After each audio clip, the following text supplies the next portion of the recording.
অভিজ্ঞান দত্তর পিছু করে কম্পাসের বাবার কাছে পৌঁছালো বিহান, কম্পাস ও মেঘমালা। হ্যাঁ বন্ধুরা, এমনটাই দেখা যাবে। বিস্তারিত জানতে ভিডিওটি না টেনে সম্পূর্ণ দেখতে থাকুন। গল্পের শুরুতেই দেখা যাবে অভিজ্ঞান দত্ত যখনই বাড়ি থেকে বেরোয় ঠিক তখনই মেঘমালা ও কম্পাস দুজনেই অভিজ্ঞান দত্তর পিছু করে। এরপরে দেখা যায় অভিজ্ঞান দত্তর পিছু করতে করতে কম্পাস ও মেঘমালা অভিজ্ঞান দত্তর সঙ্গে সঙ্গে থানায় যাওয়ার জন্য প্রস্তুতি নেয়। এরপরে দেখা যায় যখন কম্পাস ও মেঘমালা অভিজ্ঞান দত্তর পিছু করতে করতে যায় ঠিক তখনই আড়াল থেকে পিছু করতে থাকে মাহি কম্পাস ও মেঘমালাকে পিছু করতে করতে তাদের সঙ্গে যেতে থাকে। এটা বুঝতে পারে কম্পাস মেঘমালাকে বলতে থাকে, বৌদি ভাই দেখো, ওই যে মাহি আমাদের পিছু করছে, মাহি আমাদের ফলো করছে, এখন কি করব বলো তো। তখন দেখা যায় মেঘমালা বলতে থাকে, গাড়িটা থামাও আর আমি গিয়ে ওকে উচিত শিক্ষা দিয়ে আসি। তখন দেখা যায় কম্পাস বলতে থাকে, না না বৌদি ভাই, এমনটা করা যাবে না, আমরা গাড়িটা ঘুরিয়ে নিয়ে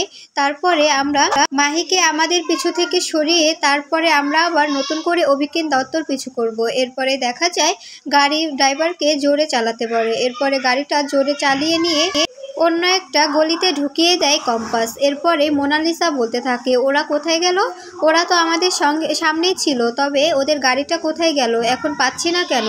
তখন কম্পাস এদিকে বলতে থাকে, কোনোভাবেই তুমি আমার মাথার সঙ্গে পেরে উঠতে পারবে না, আমার বুদ্ধি আর তোমার বুদ্ধির অনেক পার্থক্য আছে মাহি, তুমি মোনালিসার সঙ্গে থেকে থেকে মোনালিসার মতো ক্রিমিনাল হয়ে যাচ্ছ। এদিকে দেখা যায় মোনালিসার মা ঘরে বসে বসে ভাবতে থাকে কিভাবে কম্পাসের সঙ্গে যোগাযোগ করা যায় আর কম্পাসকে সব কিছু জানানো যায়। এদিকে বিহান ঋতুজাকে বলতে থাকে, মা তুমি কোনো চিন্তা করো না, তোমার কষ্ট দূর করব আমি অখিলেশ চৌধুরীকে উচিত শিক্ষা দেব, উচিত শিক্ষা দিয়ে ওর হাত থেকে তোমাকে বাঁচাবো। ও কেন আমার মাকে এভাবে সারাটি জীবন কষ্ট দিয়ে আসলো, আর কোন মহিলার সঙ্গে ও সম্পর্ক করছে? ও কি ভাবছে যে আমি বেঁচে থাকতে উনি ওই মহিলাকে নিয়ে যে সারা জীবন সংসার করবে আর আমার মাকে এভাবে সারা জীবন কেঁদে যেতে হবে? এটা কখনোই সম্ভব না, আমি এটা কখনোই হতে দেব না। এদিকে দেখা যায় অভিজ্ঞান দত্ত জেলে চলে আসে। এরপরে এই ডক্টরের সঙ্গে কথা বলতে থাকে। এদিকে ঋতুজা বিহানকে বলতে থাকে, বিহান তুই এখন কিছু করিস না, কারণ আমাদের হাতে কোনো শক্ত প্রমাণ নেই, আমরা যখন প্রমাণ জোগাড় করতে পারবো তখন তোর বাবাকে উচিত শিক্ষা দেব। জানিস তোর বাবা তো আরও কত দুষ্টু কাজের সঙ্গে যুক্ত আছে। তখন বিহান বলতে থাকে, কেন মা, কি হয়েছে? তখন দেখা যায় ঋতুজা বলতে থাকে, তোর বাবা কম্পাস যে বলছে যে ওর বাবা মিসিং, এটার সঙ্গে তোর বাবাই জড়িত আছে, তোর বাবাই কম্পাসের বাবাকে লুকিয়ে রেখেছে, আর কম্পাসকে দিয়ে একটা কাজ করানোর জন্যই কম্পাসকে ওর বাবার সঙ্গে একবার দেখাও করিয়েছিল। এই জন্য কম্পাস উঠে পড়ে লেগেছে তার বাবাকে খুঁজিয়ে বের করার জন্য। তখন দেখা যায় বিহান বলতে থাকে, তুমি এসব কি বলছো মা? তুমি যেগুলো বলছো সবটাই সত্যি, তবে কম্পাস আমার সঙ্গে এসব কিছু শেয়ার করলো না কেন? কম্পাস আমাকে তো বলতেই পারতো, তাই না? তখন দেখা যায় ঋতুজা বলতে থাকে, হ্যাঁ বলতে পারতো, কিন্তু তুমি তো কম্পাসের কোনো কথা বিশ্বাসই করো না, এই জন্য মেয়েটা তোমাকে কোনো কথা বলার সাহসই পায়নি।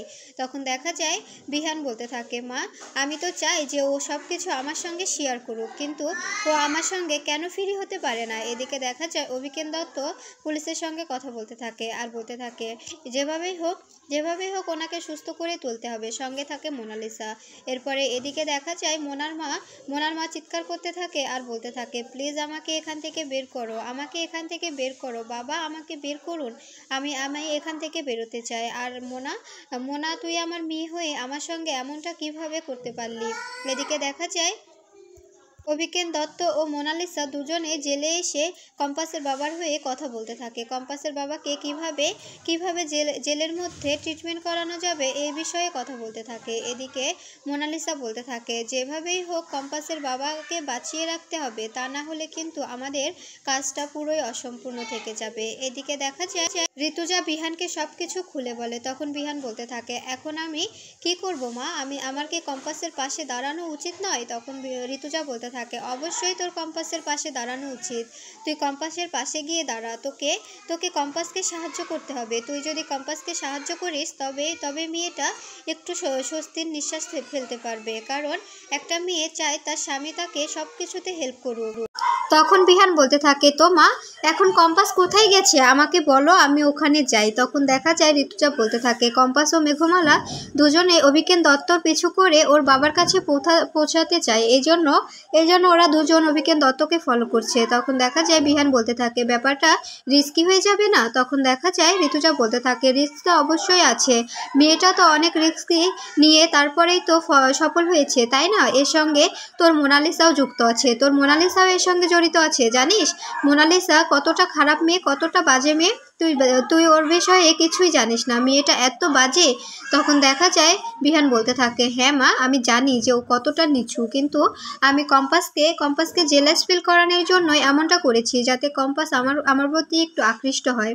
কিন্তু কম্পাস তো নিজেকে আরও মানে বেশি বেশি ব্রিলিয়ান্ট মনে করে, তাই না? কম্পাস তো আমাকে পাত্তাই দেয় না। তো এদিকে দেখা যায় কম্পাস ও মেঘমালা মাহিকে পিছু ফেলে তখন আবার নতুন করে অভিজ্ঞান দত্তর পিছু করতে শুরু করে। এরপরে অভিজ্ঞান দত্তর পিছু করতে করতে জেলে চলে আসে। এদিকে মাহি কম্পাসদের খুঁজতে থাকে, কিন্তু কোনোভাবেই পায় না। এদিকে কম্পাস মেঘমালাকে বলতে থাকে কিভাবে ওখানে গিয়ে অভিজ্ঞান দত্তর পিছু করে সেই জায়গাতে গিয়ে নিজেদের প্রোটেক্ট করবে, কারণ অভিজ্ঞান দত্ত যদি বুঝে যায় যে তারা ওর পিছু করে জেলে পৌঁছে গেছে, তবে ও তো বাবার কাছে যাবেই না, উল্টো আমাদের ক্ষতি করার চেষ্টা করবে। এরপরে দেখা যায় মেঘমালা বলতে থাকে, হ্যাঁ কম্পাস, আমি সবটাই বুঝতে পারছি, উনি যা ধুরন্ধর লোক, যা বাজে লোক, ওনার সঙ্গে এভাবে যাওয়াটাও ঠিক হবে না। তাই আমরা আড়ালে লুকিয়ে থাকবো, শুধু দেখবো যে উনি কোন জেলে যায়, তারপরে উনি জেল থেকে বেরিয়ে গেলে তারপরে আমরা ঢুকবো, সেখানে গিয়ে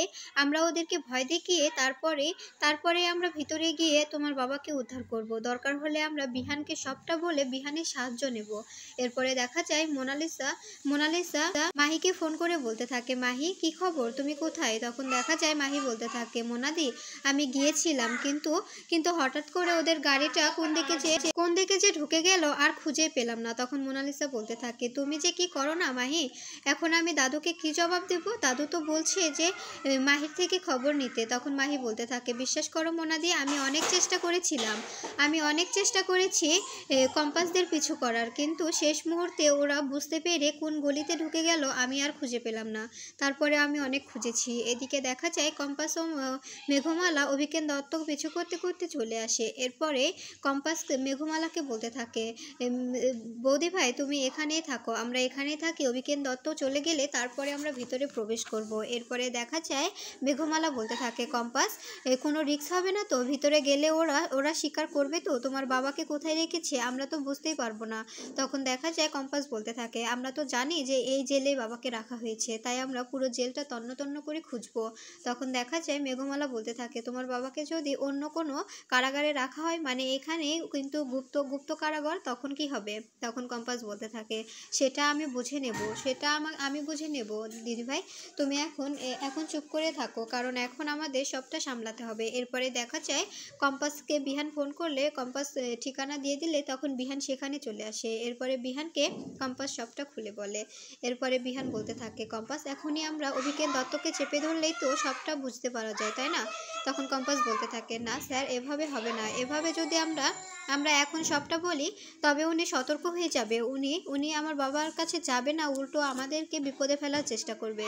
এদিকে দেখা যায় মোনার মা বলতে থাকে, আমি সবটা ওদেরকে বলে দিব, ওরা কিভাবে কম্পাসের বাবাকে টর্চার করে এত বছর লুকিয়ে রেখেছে। আমি যদি আগে জানতাম তবে আমি আগে সবটা কম্পাসকে ক্লিয়ার করে দিতে পারতাম। আমারই ভুল, আমি যদি আগে থেকে সবটা জানার চেষ্টা করতাম তবে মেয়েটাকে এতটা বছর নষ্ট করতে হতো না। এরপরে দেখা যায় বিহান বলতে থাকে, আমার যে কি মনে হচ্ছে না। বিহান রাগে গজগজ করতে থাকে আর অভিজ্ঞান দত্তকে ধরতে চায়। তখন কম্পাস বলতে থাকে, আপনি এতটা উত্তেজিত হবেন না, উনি বেরিয়ে যাক, তারপরে আমরা ভিতরে প্রবেশ করব আর বাবাকে এখান থেকে উদ্ধার করব, আর আপনি আমাকে বিশ্বাস করেন তো?